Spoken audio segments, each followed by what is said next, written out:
O Realidade em Pauta já está de volta e você vai acompanhar um pouco mais sobre a história de quem vive em prédios invadidos e o que a lei diz sobre direitos e deveres referentes às ocupações irregulares.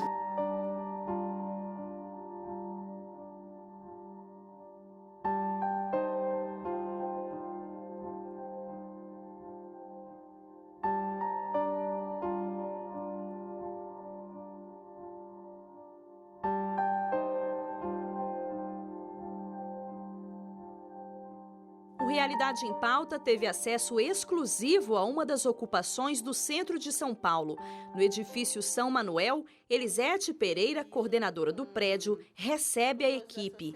Ela explica que os 13 andares estão ocupados há quase 7 anos e abrigam cerca de 150 famílias. Logo na entrada, é possível observar que, além de materiais de construção, os moradores têm acesso a um hidrante e um extintor de incêndio. As regras são claras: nada de álcool, nem drogas, brigas ou roubos. Quem chega ao local já sabe quanto custa viver ali. Tudo bem explicadinho. Receptiva, Elisete caminha pelos corredores e mostra como é a ocupação. Os nossos apartamentos são as salas do prédio comercial, né?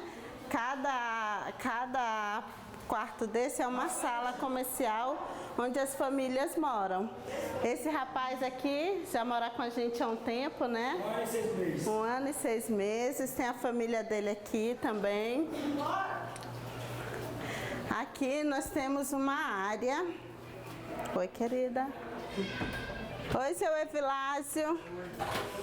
Aqui nós temos uma área aberta, né? Que é onde o pessoal usa para colocar as lavanderias, né? Para estender as roupas e tudo. Então essa área aqui é comunitária para todo mundo, né? Quem quiser pode usar. Normalmente só do terceiro para baixo que as pessoas usam aqui. Além de creche e salão de beleza, os moradores podem contar com o pequeno comércio do seu Evilásio. Esse é o seu Evilásio, a dona Cleide, que é a esposa dele. Eles já moram com a gente há um tempo. Esse é um comércio deles. Só 7 aninhos. Só 7 aninhos, né? Elisete conta que as crianças da ocupação participam de torneios de diferentes áreas de conhecimento e a conscientização a respeito dos perigos também já começam desde cedo. Aqui ó, nós temos algumas plaquinhas de atenção que foram feitas pelas nossas crianças numa oportunidade que a gente se juntou. Orgulhosa, a anfitriã exibe os equipamentos de combate a incêndios e câmeras de segurança. No segundo piso, mais regras. Desta vez em letras maiores e mais destacadas para não passarem despercebidas. Aos 36 anos, Elisete está no 2º ano da faculdade de enfermagem. Quando questionada sobre os motivos que a levaram a viver ali, a resposta é rápida. Está na Constituição, né? Nós temos direito à educação, nós temos direito ao lazer, nós temos direito à moradia e todos os nossos direitos têm sido usurpados. Eu costumo dizer que quem ocupa não tem culpa. Se eu ocupo é porque eu não tenho onde morar. Se eu ocupo é porque eu não tenho os meus direitos exercidos como eles deveriam ser. Mas será que é assim mesmo que as coisas funcionam? O que a lei diz sobre direitos e deveres quando o assunto é ocupação de patrimônio sem função social? O advogado Gabriel Araújo revela que, segundo a legislação, não é permitido invadir um imóvel, mas a lei considera também o direito à moradia em função da dignidade do ser humano. Aí a gente tem um choque de princípios, tá? De um lado você tem o direito à propriedade e de outro você tem o direito à moradia, a função social que essa propriedade tem, a dignidade da pessoa humana, que são, que na verdade é o que as pessoas alegam quando ocupam esse imóvel. E os proprietários, quando querem que as pessoas desocupem esse imóvel, vão alegar o seu direito à propriedade, um direito real, inclusive. Então você tem um embate de princípios que é resolvido juridicamente, com sopesamento de princípios, então vai ter que se ver, no caso concreto, qual princípio vai prevalecer. Então, para isso, você vê o tempo da ocupação, quanto tempo o proprietário demorou para ir atrás disso, eventualmente tem muitas famílias lá, e você também tem uma parte política nesse caso, porque o poder público também tem que intervir eventualmente realocando essas famílias, desapropriando o imóvel, se for um imóvel próprio à moradia, garantindo uma indenização justa para o proprietário. Tá? Essa indenização, abrindo um parênteses, nem sempre ela é justa. Quando ela é sancionatória, o imóvel está abandonado há muito tempo, ela é paga em até 10 anos com títulos públicos, não é indenizada na hora e com dinheiro, então não é muito justa. Tá? Então, basicamente, esses seriam os princípios que se colidem no caso de uma ocupação irregular. O advogado orienta também o que deve ser feito quando o proprietário de um imóvel descobre que ele foi invadido. Se você é proprietário de um imóvel e foi invadido, você tem que fazer o mais rápido possível a reintegração de posse, ou mostra um descaso da sua parte. Tá? E o direito não socorre aos que dormem, tem até um jargão jurídico nesse sentido.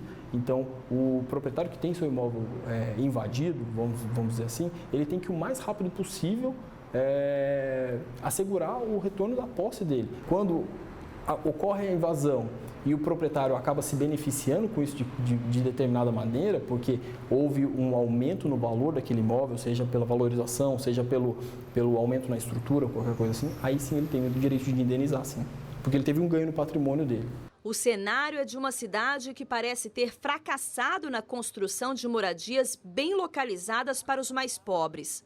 A sensação é de que o planejamento urbano não existe, mas quem entende do assunto ressalta que alguns desafios atrapalham a prática daquilo que está no papel. Nós temos um planejamento urbano, nós temos uma Secretaria de Desenvolvimento Urbano e de Licenciamento que cuida das questões de planejamento da cidade. Então, a cidade tem um planejamento, mas isso não quer dizer que o planejamento seja adequado. Né? Então, algumas vezes a gente acha que não tem planejamento, mas existem leis, regras, plano diretor, lei de zoneamento, tem uma estrutura técnica extremamente competente na cidade de São Paulo, né? Tem gente pensando.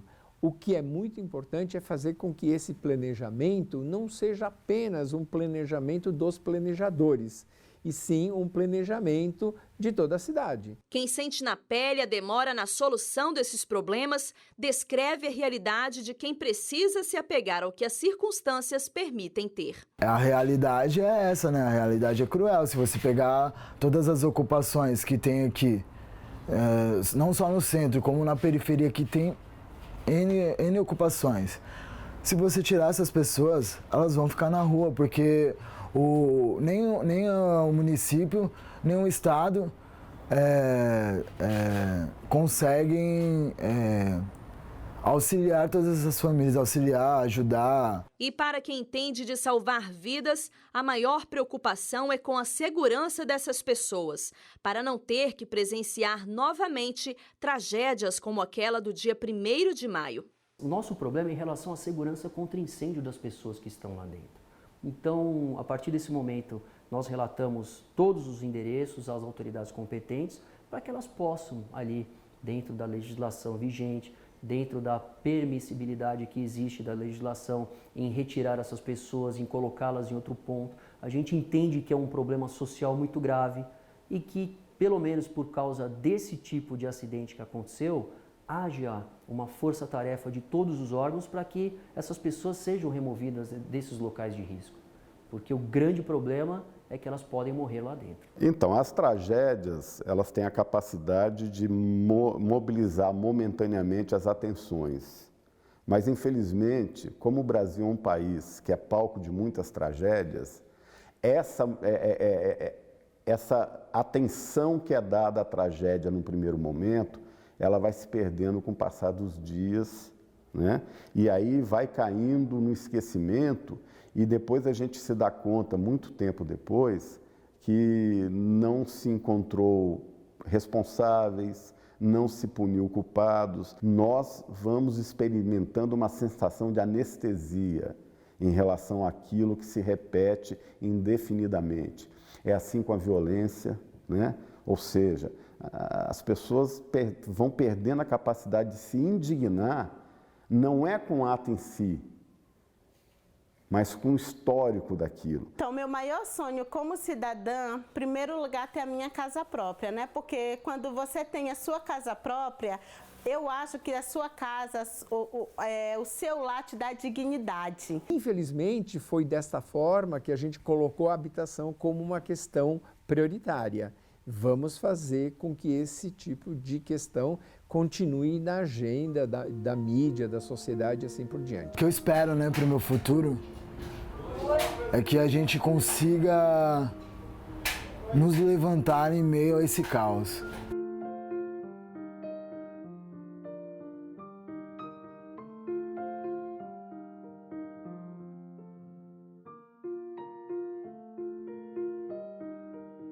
O Realidade em Pauta de hoje fica por aqui. A gente se encontra no próximo programa. Desejo a você uma boa noite e até lá.